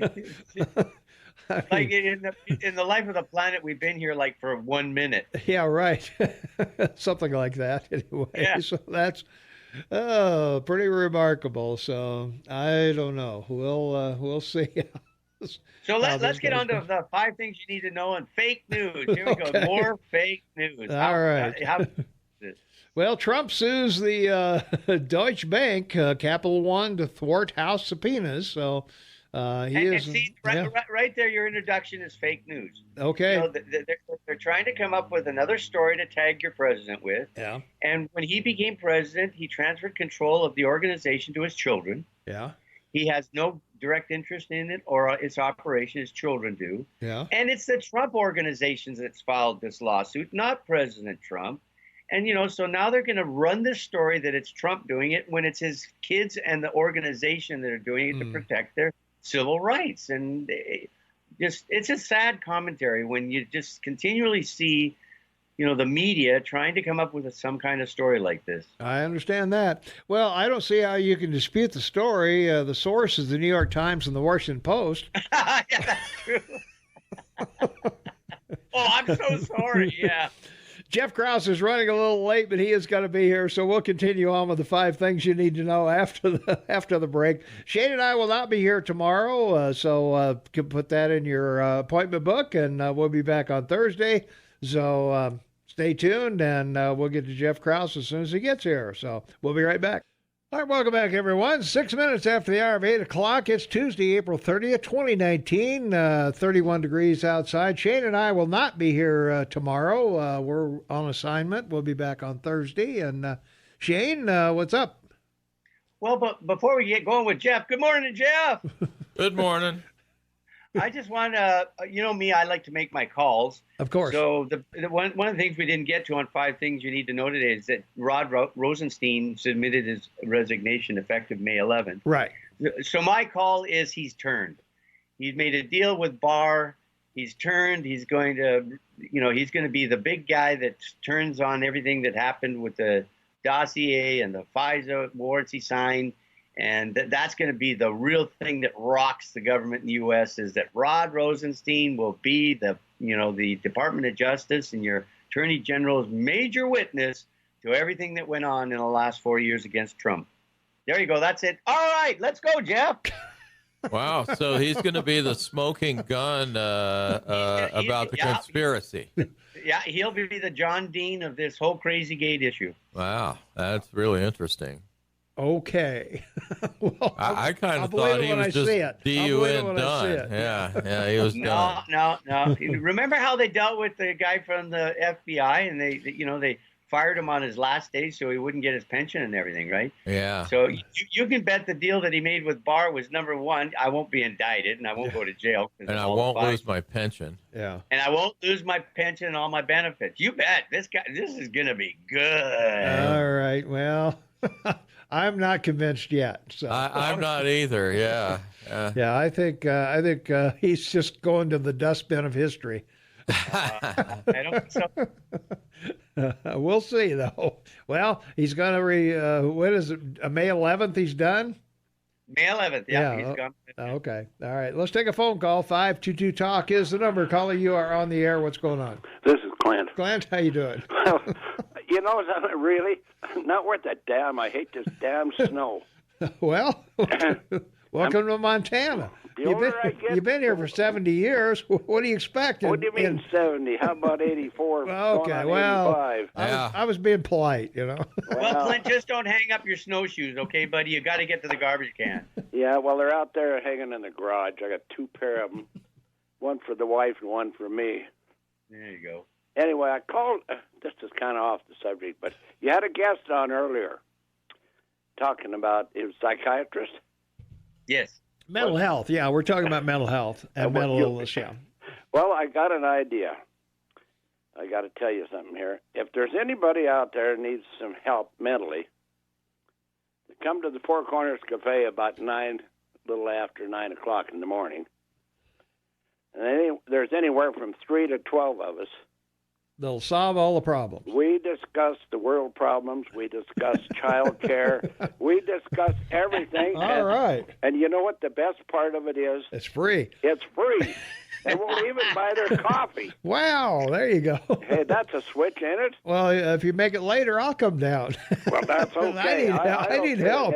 I need help. Well, so do I. That's why I go every morning. I need that help bad. There you go. Hey, thanks, Clint. Yeah, well, Jeff, I want you to tell us what the city's doing wrong today.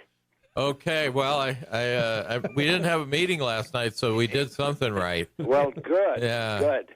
What's this, Jeff? What's this deal about forced annexation? Yeah, that's an issue for me, definitely, that I disagree with. But so that this most recent commission And the one right before it voted 4-1 that one of their biggest priorities, right, in the strategic plan was to forcibly annex properties that are wholly surrounded. And there's a statute in Montana law that if you're wholly surrounded, you can be annexed without, your consent. Who's paying all the bills there? Are they going to charge them impact fees? Oh, yeah, they're going to charge them hookup fees. Oh, and, my the God. whole thing. So, and you see it in not towns in Montana. Typically, there's been a few towns that have done it. Generally, it's been done when a town has extended their water and sewer, or maybe their sewer outside of their boundaries, and with a deal that says you're going to come in, and then they say, "Nah, we were only kidding. We don't want to come in," and then they forcibly annex. But I think in this case, it's really what they said was, well, it's about tax fairness. That phrase came up.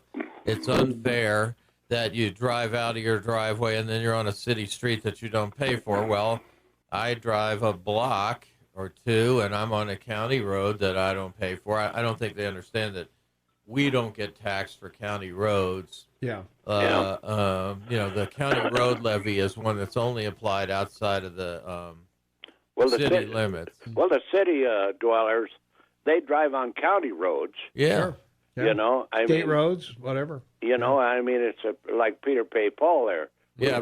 And the county drives on city streets. Yeah. So it's just, to me, looks like a Mexican standoff there that way. Well, and that's the thing. See, in the city, you don't pay the county road tax. That's right. Yeah. And I know that because I was the county treasurer assessor. That's right. But I don't think the rest of them, when they talk tax fairness, know that the one side pays one road and the other one pays one street. Yeah.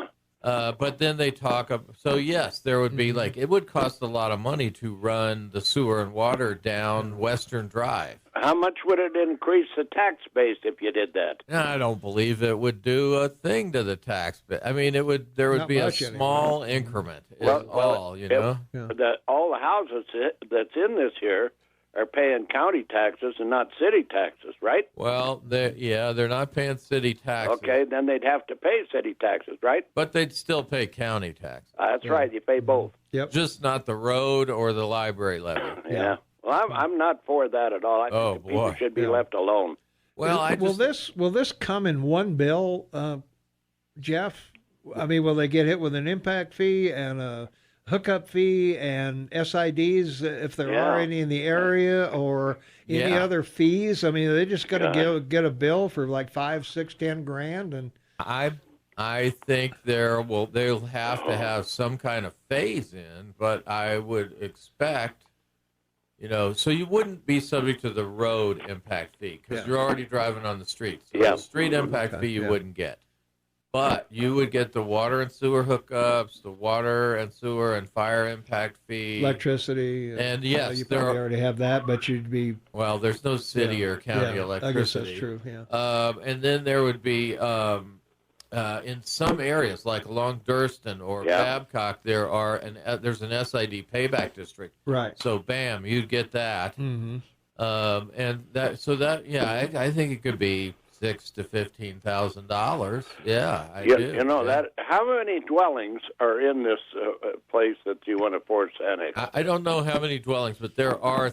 Remember, I don't want to do it. The 30, Clint. There are 30 parcels. Yeah, that are wholly surrounded, and some of them are big, right? Some of them are Western Drive or the one road just to the west of Western Drive. Yeah.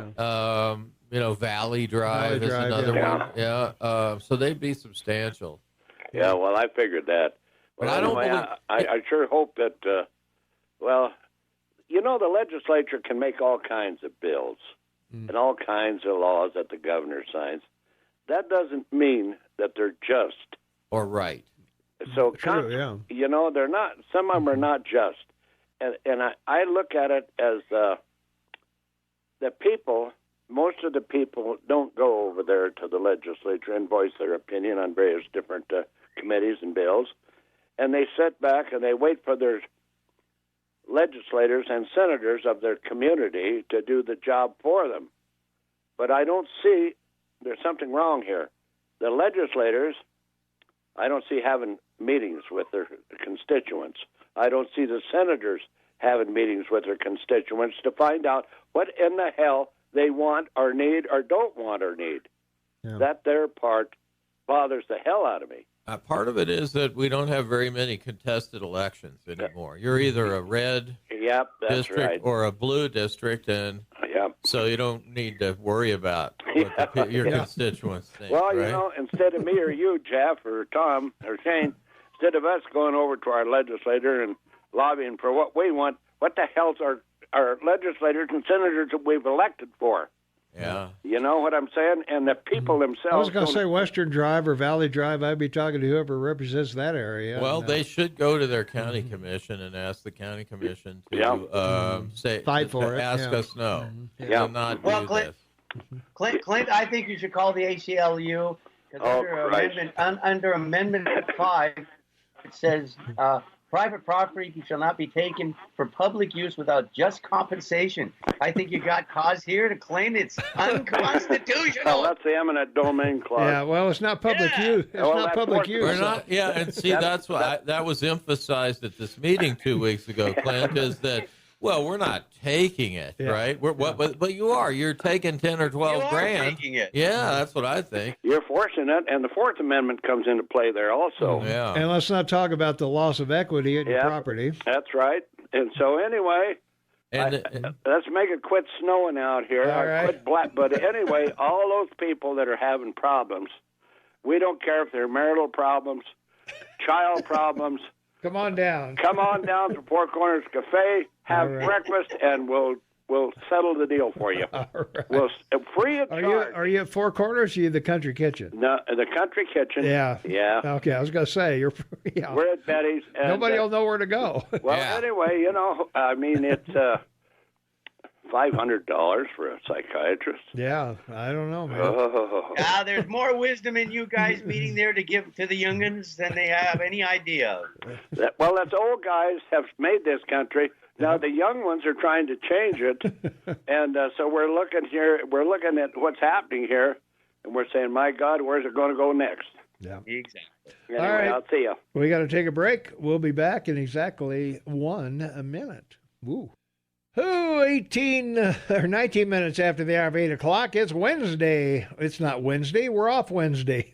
Shane and I will not be here tomorrow.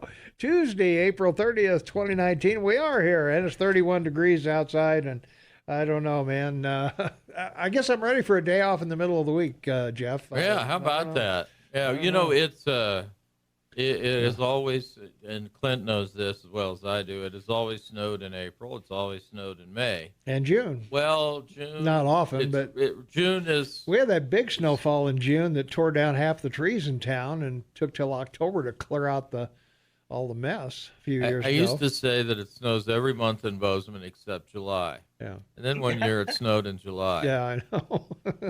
So, but July and August are fairly rare. I've seen two or Yeah. three August snows. June snow's pretty common. Mm-hmm. You know, you don't plant tomatoes until after the first week of June. Yeah. Okay, so you're gonna, if there's cold. They're going to get hit. Yeah. What, 2 nights ago, or 2 days ago, 3 days ago, I was walking by all the fruit trees with their buds out, and you know they're not popped, but they're thick. And then the next day, it got to 15 degrees, and all those buds took the hit. Oh, So, you know, it is the case here in Bozeman that it will snow and it will get to 10 degrees in May. You know, and that starts tomorrow. So, yeah, I mean, I only have 40 some years to, you know, Clint's got 80 some. He said 84. Mm-hmm. That just happens. That's just our climate. They say we're one zone, but we're really not. We're not that. We are that zone, except that we have these really cold spells and with heavy wind, east wind in May and June. That puts us into the zone 1, really. Yeah. So, if you want to plant something, plant zone 1, and you're reasonably assured that it'll be okay. Look, on this forced annexation, right? all the rules haven't been written, but the four commissioners gave them the high sign, the go ahead, even to the point of saying, well, look, we put this in our strategic plan. We've made it a priority for this year. You didn't need to come to us with this intermediate step. We should just be approving the final thing. Now, the final thing won't have the targeted areas, I don't think, but it should, right? It should have a list of the targeted areas. Right. My sadness really goes to this idea that our neighbors have to live in fear of us, right? And the truth of the matter is, we talk about this bill, and then we talk about this incremental tax increase every year for the city individually for each homeowner. Some of those people will inevitably be on fixed incomes and not be able to afford either the increment of, even if you pay it off slowly, of the hookup fees and all that, and the increased taxes every year. There's a reason they decided to live on Western or the other road or Valley or Sure. in a mobile home. Think about the hammer in each mobile home with an incremental cost like that.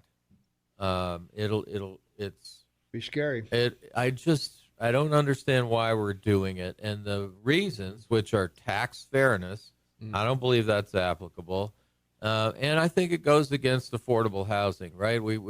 We cry a lot of crocodile tears over affordable housing, but everything we do, every regulation, everything like this forced annexation, increases the cost. Goes against affordable housing. Really, I think affordable housing is just something everyone feels out there. And so you can blah, blah, blah about affordable housing, and people will vote for you, even though all you've ever done is make housing less affordable. And in the almost 16 years now that I've been on the commission, at no time has the commission ever taken steps to make housing more affordable.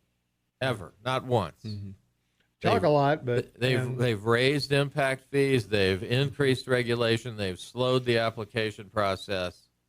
Park fees added on, and I don't believe they increased just the taxes in general.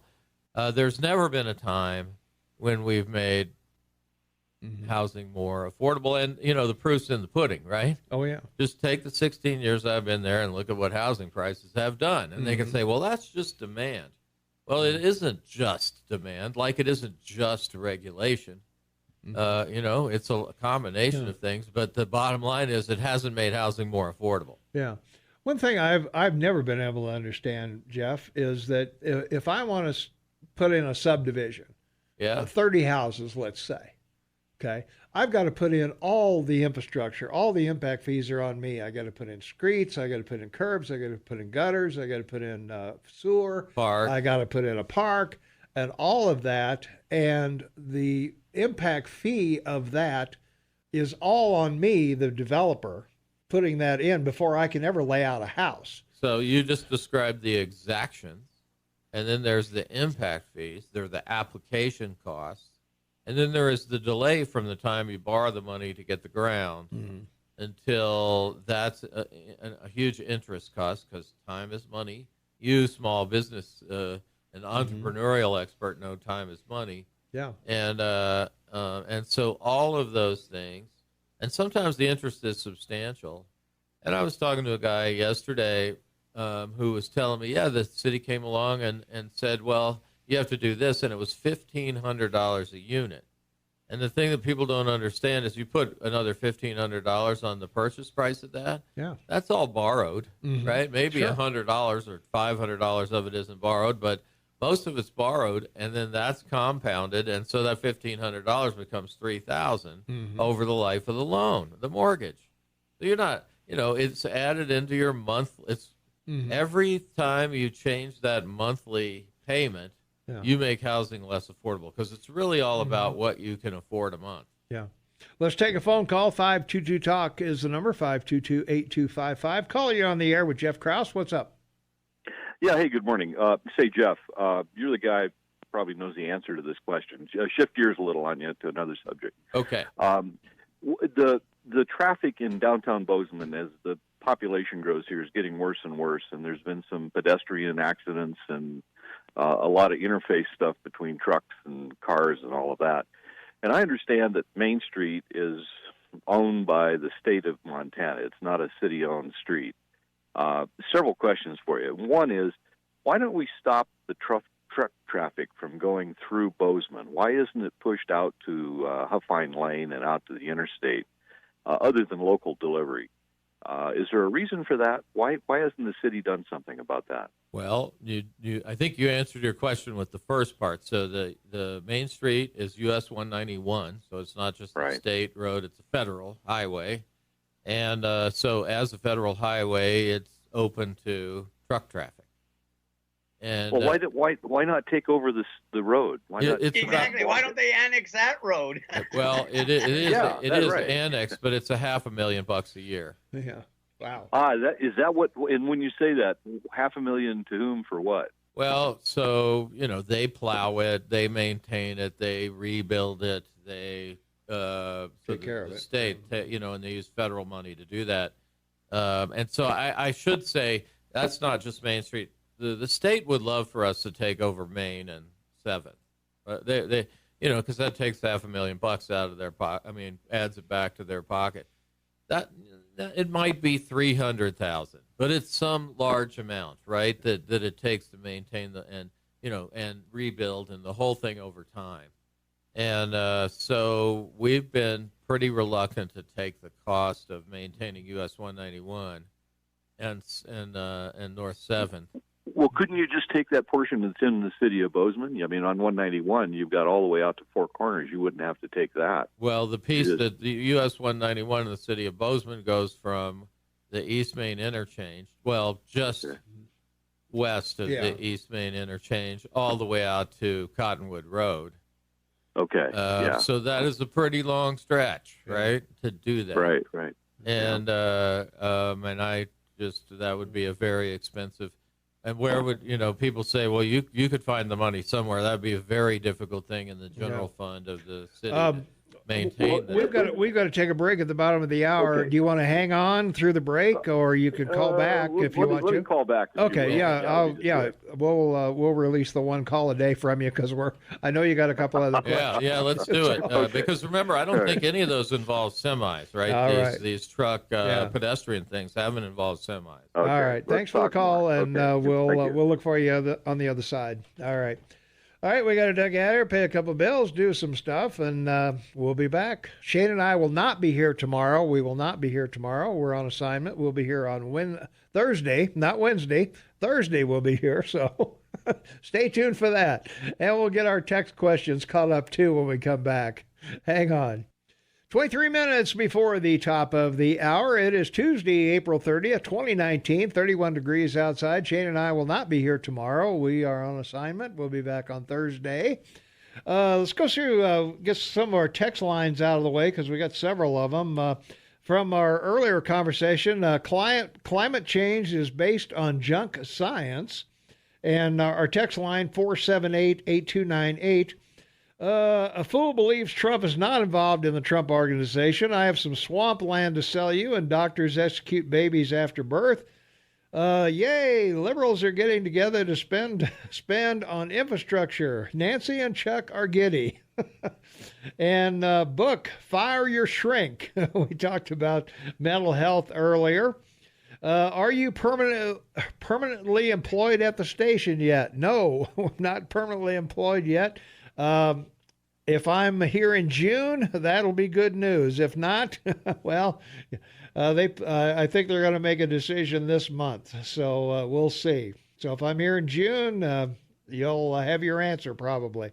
So I've never made it to May before, so I'm pretty excited just to be. Of course, I'm not going to be here on the 1st of May tomorrow, but I will be here on Thursday. So.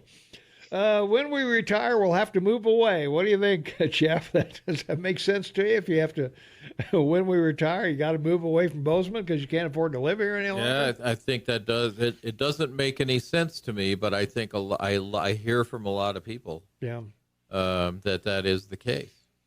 Well, there's no question this is a pricey place to live. It is. There's just I mean, every time you look around, there's some kind of fee, some kind of tax, some kind of something that, and the employment, even though we have a low unemployment, is, not the highest paying employment around. So I think that we are very attractive to retarees, though. It's just, I would agree. The people moving out and the people moving in are completely different. Yeah, I think if you've planned for your retirement, this is a nice place to go. Yeah, and we're fifth. Yeah. I just read one yesterday where we were fifth. Mm-hmm. But but if you got to go someplace cheap, you go to Huntsville, Alabama, or somewhere where your Social Security's not taxed, and there's a lot of an average median price of a home is $150,000 or $160,000. So you can take your $400,000 house you sold and put that in your, your IRA or wherever, and so there are a lot of reasons to think about that anyway. But we are a great place to live. I think anybody that's here retired and complains about the cold doesn't probably is going to find some place to go that's warmer. Yeah. Well, I think people have grown up on the East Coast and they've had seasons, Ohio or Wisconsin or places like that. Not a lot of difference other than it's not flat. Right. No, I think we're very attractive to Minnesota, Chicago. A lot of stuff here, a lot of stuff here. Let's take a phone call. 522-TALK is the number. Caller, you are on the Morning Soapbox with Tom and Shane and Jeff and Shane. And what's up? Good morning again. This is the guy that called back about the traffic stuff. Yeah, great. Yeah. So anyway, about the truck traffic, I mentioned that only because it just seems like it's more and more of a congestion issue. But really, what's on my mind is the fact that the state owns that highway. Really precludes a lot of action that could be taken to prevent pedestrian and bicycle interface with automobiles down there, accidents that occur. And so how does the city handle that? I mean, if you don't own that road, how do you help the pedestrians and bicyclists around town with various initiatives you could take with like changing the street light timing or the stoplight timing, or put other signage up, which all has to go through the state, and they basically don't want to do anything. So how do you handle that? Yeah, they've done the timing of the street lights on Main Street for sure. Right. And if you want to increase that interface where you increase the time for pedestrians to cross, you got to go back through the state and do it. And I understand they just are not interested in doing anything.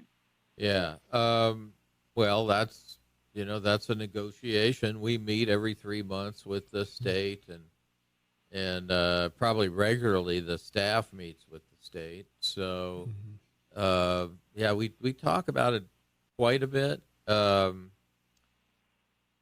The one ways are, the one has a Shero. Mendenhall is a Shero, so you can take a lane if you need to on your bike. Yeah. Some people don't want to do that. But is that where the chevrons are in the street? The chevrons, so that's a shared lane with a bike traffic. Okay. Yep. Yeah. And I think downtown itself, you have to get off and walk. Yeah. There's more and more pedestrian accidents. Pedestrians being hit by cars in Bozeman over the past many years, increasing it seems with the population increase we have here in town. And that's a bit of a concern. A good friend of mine was just hit recently and severely injured, and kind of brought to our attention that we really don't have a good pedestrian initiative downtown to help prevent those kinds of issues. And it doesn't seem like the city's doing anything about it, probably because they don't own the road. Well, I guess all you could do is request, right? We put the clearly marked sidewalks. We did the countdown timers. Yeah.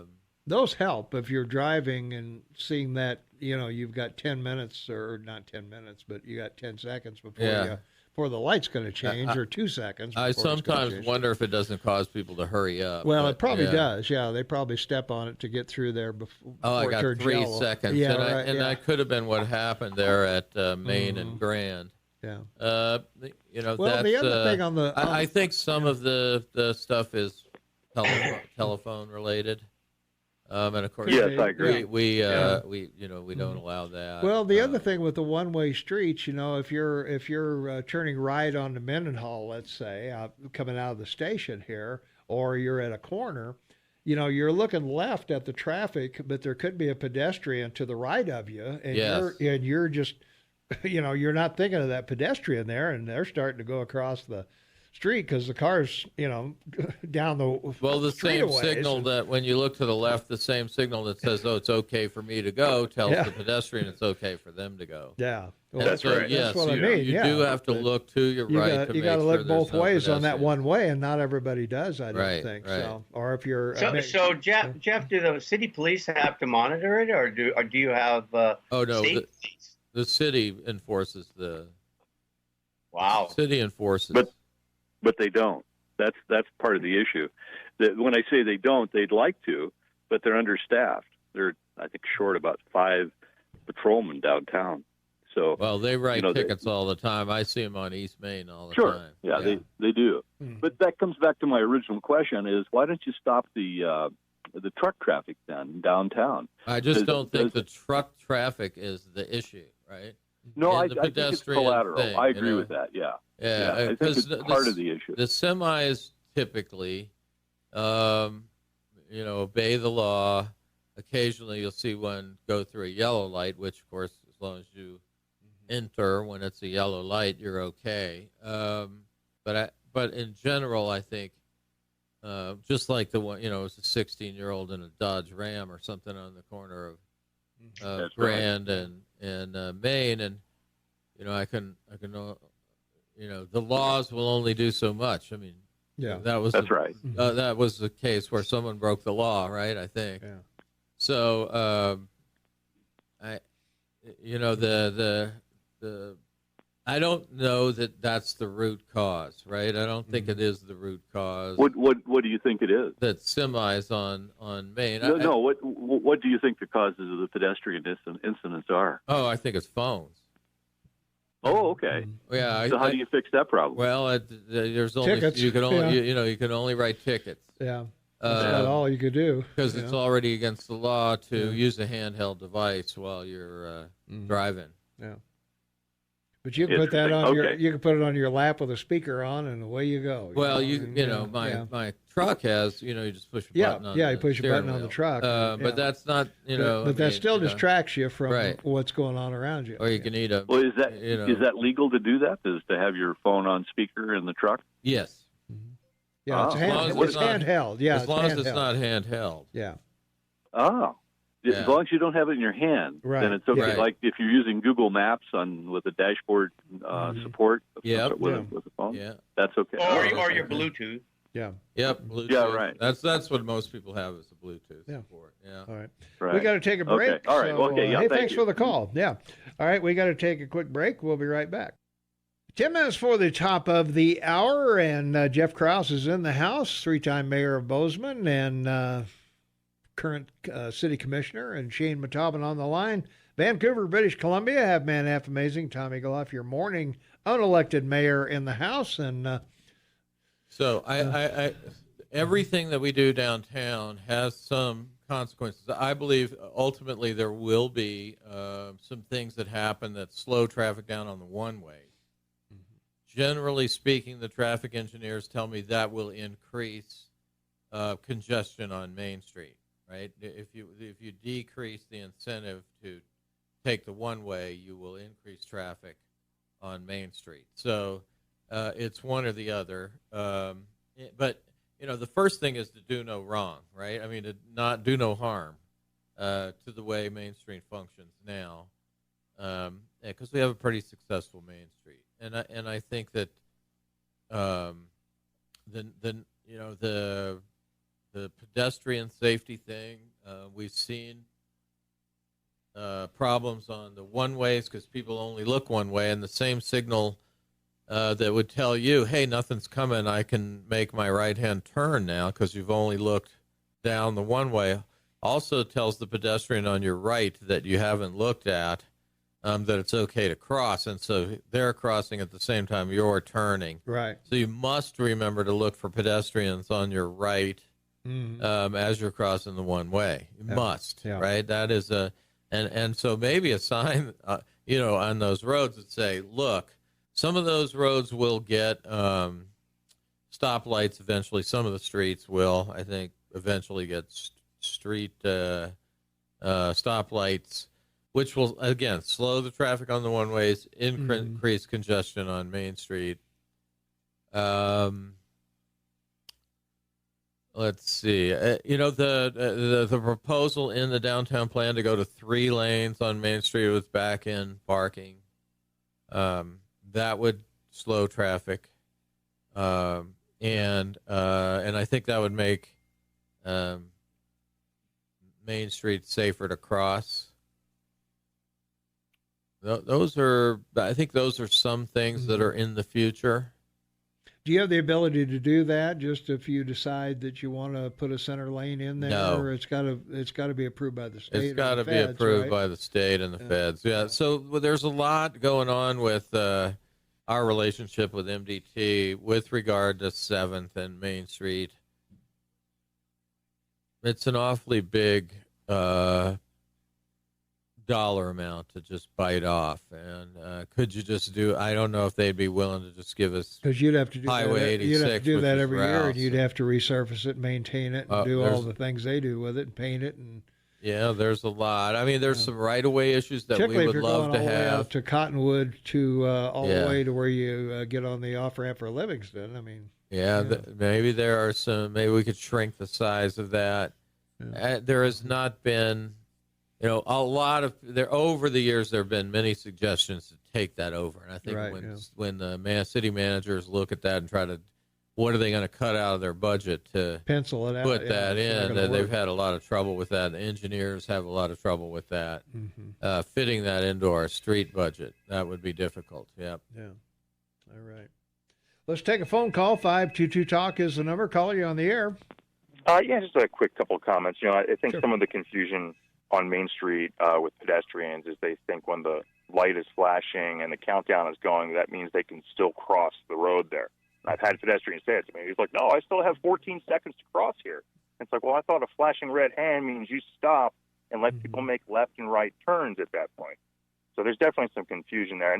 And part of it, I think, stems from we're still holding on to this pedestrian right-of-way in Bozeman, and we're adding tens of thousands of cars to the valley every year with the construction, and we're clinging to this idea that we can still have this pedestrian right-of-way, or somehow we can do something to stop the congestion on Main Street. I mean, there's really nothing you can do as long as the county grows. It's just going to keep happening and get worse. So, I think maybe we need to reevaluate pedestrian right-of-way laws around here and maybe start putting some just pedestrian crosswalks on some of those areas on Menden, like in 1 or 2 specific spots on Mendenhall or Babcock, and just kind of eliminate this. It's just a battle between pedestrians and bikers and cars. And let's face it, this is not going to be Burlington, Vermont. We've got about 200,000 people are going to be in this valley in the next 10, 20 years. And bike lanes on Main Street and some of the other congestion areas they're almost negligent to have them there. So I know we want to cling on to our lifestyle of living in this gorgeous area and traveling and all, but we got to be safe. And I think we're ignoring some serious safety issues with these things. So just let you guys go talk. All right. Hey, thanks for the call. All right. Well, I just say if there is 14 seconds left, you can cross the street still. The flashing red doesn't mean don't enter.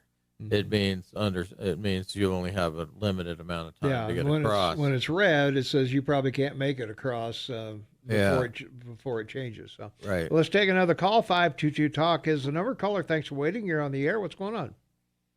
Hey, Tom, I hope you guys make it past June in one form or the other on this show, because local is what needs to be done. If KMMS ever loses all its local hosts, that'll be the death of KMMS. So I hope they make the right decision. As far as traffic and stuff goes downtown, Jeff, one of the biggest problems that we also have down there is a plethora of delivery vehicles trying to make deliveries to businesses open. FedEx, UPS, laundry companies, beer truck, Cisco, you name it, they're there. There's no loading zones downtown. There's like one at one end of Main Street down by the Zebra, there might be one at the other. In Helena, they block off loading zones and make people buy permits. It's kind of a double win. One, you get these trucks off the street. Two, they have to pay a fee to use the loading zone. Three, you get to ticket the cars that are blocking the loading zone without a permit. I mean, we're going to have a plethora of bike racks downtown taking up more parking spaces, which is all fine and good. But with all the construction, trying to get in and out of the alleys and everything, if you got 3 or 4 of these strategically placed maybe on the corners, on the side streets around town, it would do an awful lot to relieve congestion there and to help out the delivery people. Yeah, deliveries on Main Street are something I think everybody forgets. One of the things in the downtown plan was to enliven the alleys. Mm-hmm. Yeah. Well, the alleys are for deliveries, and then, you can always drive down Wilson and the beer trucks are parked on the sidewalk. Oh, yeah. And halfway in the lane, halfway in the sidewalk. There's no, all of this, there is no changing the Wilson and Main Street intersection in any meaningful way, except for putting in loading zones. Yeah. Yeah. Right. Right. And I've been doing this for 30 years over there, so I've watched it grow. And for the most part, we just have to go down there and park and try to get away with whatever we can. Yep. And a lot of this also is we try very hard to come in early or at different times or try to be downtown before the traffic is too heavy, work with companies to get keys and come in early. But you just can't do that. You have a thriving Main Street down there. And like you said, you've got beer trucks, pop trucks. Everybody's down there at the same time, and that creates a lot of congestion. And loading zones would really help on this. I mentioned it to one of your parking guys running around there one time, and I think it would help them out on enforcement a lot too, because they don't know what to do with this either. Yeah, I think we're going to have to talk to the parking people about, the parking commission about loading zones. All right. Yeah, and then if you park in the alley, people try to cut through the alleys, and then they start yelling at us when we're blocking the alley, and you just kind of laugh at them and say, sorry, folks, We're making a living here. Alleys are for delivery, streets are for driving on. It's not my fault you're going to be stuck here 15 minutes. Yes, they can get pretty ticked off at the time. I think they can. Yeah, alleys are for the deliveries. Yeah, they are. There you go. All right, thanks, Dave. Appreciate it. All right. One of the things I'd say pedestrian-wise is an alley coming out to a street is an intersection. All right. And so if someone's crossing at the alley, you must yield. Yield, yeah. Absolutely right. All right, Shane, say goodbye, man. Nice talking to you, Jeff. We'll talk with everyone Thursday morning. Be happy, be safe. That's right. All right, thanks, Shane. Shane and I will not be here tomorrow. We will be back on Thursday. Jeff Krauss, thanks for being here. Thanks for all the info on the annexation and the parking and driving and all the other things. I won't be here tomorrow either. We're all a bunch of slackers, right? That's right. Well, you'll probably be subjected to Noxatril and some other things. So by all means, have a wonderful day. And we'll see everybody bright and early Thursday morning at 6 a.m.